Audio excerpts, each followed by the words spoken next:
What Yeah. you man? Talk about real quick the Scarface stuff, man. The hot seat and all that. Cause didn't you go to? I heard you went to jail or some Yeah, shit. Steve-O told that story, huh? I think Somebody, I Steve-O, can't remember yeah, who said. Steve-O Yeah. said he told you that story. So, okay. Um, I'm leaving the barber. It's a Friday. I'm getting ready to go to Austin. Like, I'm gonna go home, get my bag. I'm going to Austin. And I'm on 1960, and I'm riding, getting to turning, about to turn on the 290. I get rear-ended into another car. So the wreck wasn't even my fault. My mom at the time wasn't retired, but I knew she worked like 5 minutes away. I said, Mom, I got in the wreck, and I know I got traffic warrants from like 5 years ago. So she rushes up there. We sit in the car. They pull me out of the car. They cuff me in front of my mama. And everybody that was involved in the wreck is just looking at me like. So I get damn near perp walk to this car, drive me to the station. As I'm driving to the station, the guy's like, "You ever been to jail before?" I'm like, "No." He was like, "Well, it's cool. It's traffic warrants. You get time served. You'll be out by 11 o'clock tonight." Cool.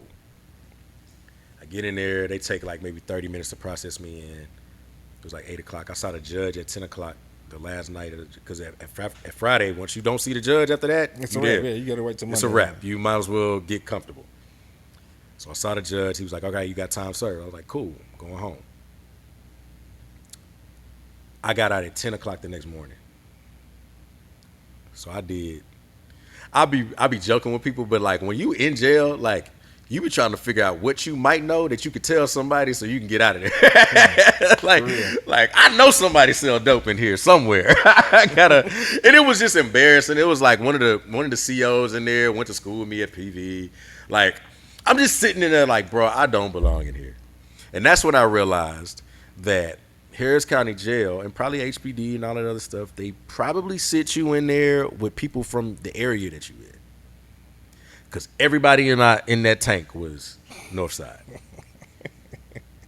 1960 and Rankin and Kirkendall and Gulf Bunch of niggas Bank from and around the way. bunch of niggas from the North. I don't know any of them, but I also can probably deduce that maybe you put some Southside niggas in here, it might be a fight. Because these guys don't have any understanding, right? So, so, so I'm thinking like, man, like, how can I get out of here? Because I'm not built for jail. Like, bro, I like hats, and I wear cool shoes, and I'm just not built for this. Which is why I never got into the street. Like, one, because I was not raised that way, but also two, like, I don't like the police talking to me, let alone cuffing me. I don't want to talk to you at all. So anyway, I get out Saturday. I'm mad because my car is in the impound. Well, it's got to go to collision center at this point. It's probably like $5,000 worth of damage to this car. And it's Sunday. I'm super depressed about all of this stuff. Steve-O calls me on a Sunday and he says, "Yo, you want to do this Scarface record?" And I said, "Excuse me?" He says, "Scarface." I said, "Like Ghetto Boy Scarface." He was like, "Yeah." I was like, "Absolutely." I said, "But when though? Because I don't have my car. I got to like coordinate a ride or whatever."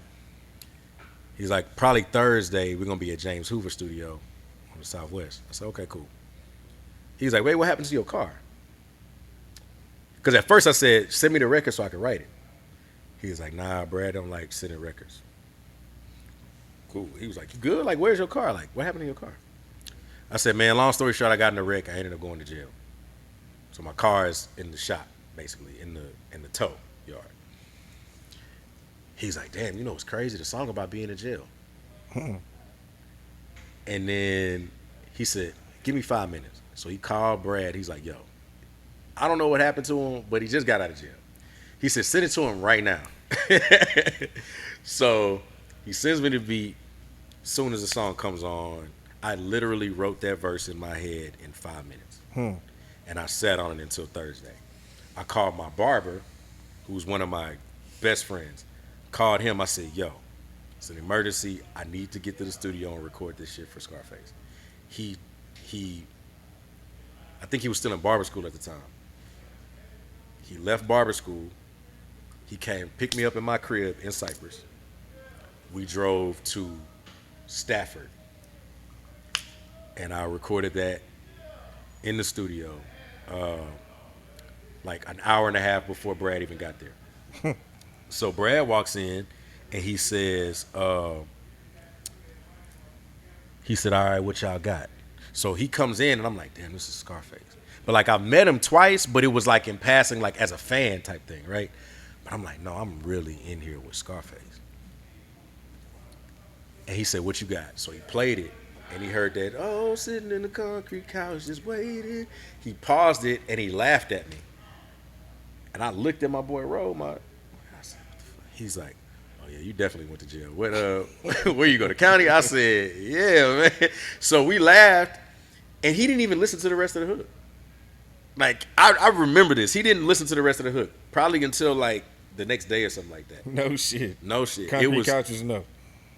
When he heard Concrete Couch, it was like, oh, he fell on hard times, brother. So, yeah, and then that started with that, man. Donnie Houston.